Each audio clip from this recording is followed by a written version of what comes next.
আজ হৃদয়ে ভালোবেসে লিখে দিলে গান তুমি এসে। এটা আমরা শুনবো আর কি। আমার কোনো রিস্ক নাই, আমি হচ্ছে একজন অভিনেতা, আমার কিসের রিস্ক? আমার রিস্ক মনে হয় না আর কি। আচ্ছা ভাইয়া, শুরুতে একটু আমরা ট্রেলার দেখে বুঝেছি আপনার ক্যারেক্টার, কিন্তু আপনি যদি তাও একটু বলেন যে আপনার চরিত্র আসলে কেমন বা কি রোল প্লে করে এই গল্পে? এই চরিত্রটা একজন রাজনীতিবিদের চরিত্র, একটা শহরের মেয়র।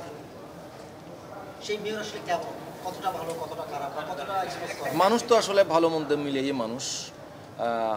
একজন বাবা হিসেবে খুব ভালো হয়তোবা, কিন্তু অন্য জায়গায় হয়তোবা তার অনেক মন্দ দিক আছে। ভালো মন্দ মিলিয়ে মানুষ, এটাও একটা ভালো মন্দ মিলিয়ে মানুষ আর কি। এটা আমরা সিনেমা দেখলে বুঝতে পারবো। প্রিপারেশনের কথা যদি বলি, সত্যিকার অর্থে আমার প্রথম ধাপ থাকে হচ্ছে ডিরেক্টরের সাথে যত বেশি সময় কাটানো যায়।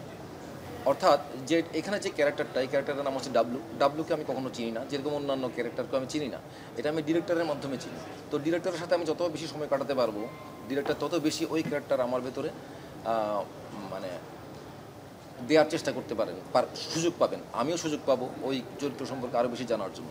আর স্ক্রিপ্ট তো আছেই, এই স্ক্রিপ্টগত কিছু প্রিপারেশনের ব্যাপার তো আছেই।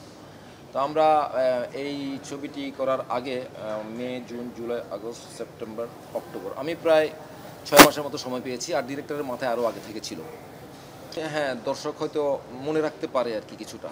আর মনে রাখতে পারে বলতে, আমাদের এই ক্যারেক্টারটা তো আসলে খুব পরিচিত ক্যারেক্টার। এটা আমাদের দেশের ঘটে যাওয়া অনেকগুলো ঘটনা আমরা এই চরিত্রের মাধ্যমে দেখতে পাবো। সেহেতু দর্শকরা অবশ্যই অনেক কানেক্ট করতে পারবেন। আর কানেক্ট করতে পারলে অন্তত কিছুদিন তো হয়তো দর্শকের মনে থাকা যাবে আর কি, বাকিটা ভবিষ্যৎ বলবে। দর্শকরা 840 তো আপনারা জানেন, আমি 840 যে যতগুলো পোস্ট দিয়েছি সেখানে অনেক কমেন্টস দেখেছি এরকম যে 420-র ডাবল আপ 840, তাহলে 420-র পারফর্মাররা নেই কেন, মোশাররফ করিম কোথায়, লুৎফর রহমান জর্জ কোথায়?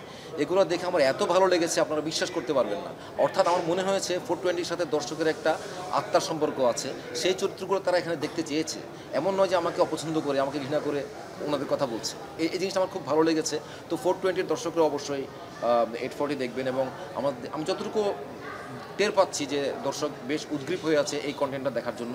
আপনারা কন্টেন্টটা দেখেন, সিনেমা হলে 13 তারিখ থেকে মুক্তি পাচ্ছে। আপনাদের জন্য অনেক শুভকামনা রইল। আপনারা সবসময় ভালো থাকবেন, সুস্থ থাকবেন। ধন্যবাদ। বাংলা নাসিরুদ্দিন শাহ হচ্ছে নাসিরুদ্দিন খান, অবশ্যই এনজয় করি। আর আমাদের সাংবাদিক ভাইরা যারা আছেন তারা অনেক সময় অনেক কষ্ট করেন, তাদের সাথে অনেক সময় ব্যক্তিগতভাবে কথা বলতে পারি না, হয়তো আপনারা মনে কষ্ট নিয়েন না। আপনারা সবসময় ভালো থাকেন ভাই, ধন্যবাদ।